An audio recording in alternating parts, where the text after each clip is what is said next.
All right, so back with another video. We in here, chapter 2 of this book, The Millionaire Next Door. Frugality, frugality, frugality is the name of the chapter. I saw 4 blood moons the other year. Yeah. All right, so there are 4 things that I want to talk about in this video that come from chapter 2 of The Millionaire Next Door. Spending, the house, the spouse, taxes. Spending, the house, the spouse, taxes. Spending, the house, the spouse, and taxes. All of this is defense when it comes to personal finance. So that's half the battle. How do we stop money from leaving the bank? Those 4 right there. The other side of it is offense, generating income, whether that is through a job, investments, or a business. His point in the book is that defense or frugality is the cornerstone of wealth creation. Millionaires understand this. So let's talk about these 4. All right, so spending. In this part of the book, he lays out different categories like watches, suits, and shoes. And then under that, he shows how much millionaires actually spend on these different items. So shoes, for example, 50% of millionaires never spent more than $140 on a pair of shoes. 25% of millionaires never spent more than $100 on a pair of shoes. Now, you contrast that with Don King, for example, who spent $64,000 on shoes in 2 hours, right? So again, that creates this perception of millionaires that they are always displaying their wealth. And it creates this false story of how millionaires actually live their lives. It's not true. The people who become millionaires in one generation, they don't spend their money like that. They're very frugal. Now, related to this ideal is domestic expenditures. What I mean by that is that millionaires actually track their domestic expenditures. And by that, I mean your rent, your bills, your gym memberships, etc. All of that. 62% of them know how much they are spending on their domestic expenditures every month. That's a big deal. That's a big deal.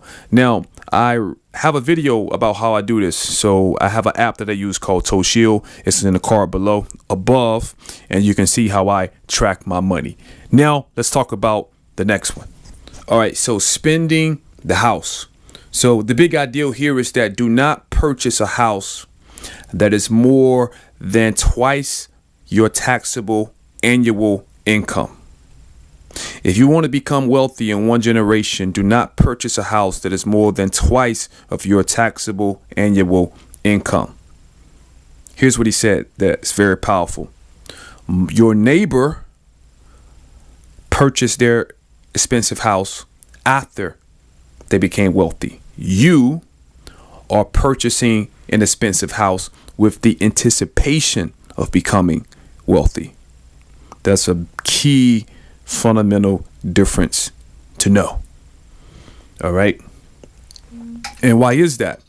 Well, the reason why is because the money that is tied up in your home could be used to invest elsewhere. Now, I have a video where I talked about that, the last one, and then I'm going to put the same article that I referenced in the last video in the description below. So that's the big ideal. Do not overspend. Do not overspend with your first home purchase.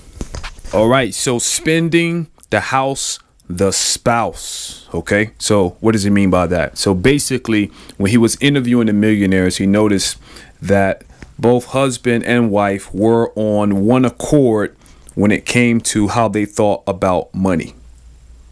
That's the big ideal there. So it's almost impossible, he said, for a couple to become a millionaire in one generation if the husband or wife is not on the same page financially. Facts. All right. So who you choose to marry is a big deal. It's a big deal. Last one, taxes. All right. So spending, the house, the spouse, and taxes. Now, so you know, I'm not a professional CPA. So if you need any advice on taxes, please consult a professional CPA. All right. So let's talk about a metaphor to explain how millionaires save when it comes to taxes. So imagine that you have 2 people, Peter and Paul, and they're both walking downtown, and it begins to rain. and Peter does not have an umbrella. So when it rains, guess what? He's going to get wet, soaking wet. Now, what about Paul? Paul has an umbrella, and then it rains, and then the wind begins to blow sideways. And so we can ask the question, will Paul get wet? Yes, just a little bit, but not nearly as much as Peter. Okay, so this is a metaphor to explain how taxes work and how millionaires understand the tax system. So as it begins to rain down taxes, you are protected because your income is coming through tax-friendly investments like real estate. Now, other people who get their income from a job, their income is exposed. Their income is exposed to taxes.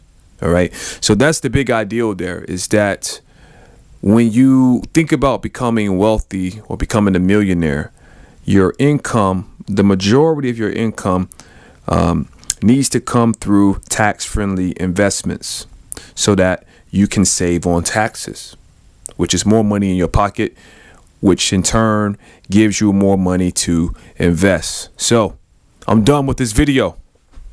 Spending, the house, the spouse, and taxes. I'm going to link an article in the description below that goes into more detail with the taxes and real estate and other different things like that. But until next time, grace and peace.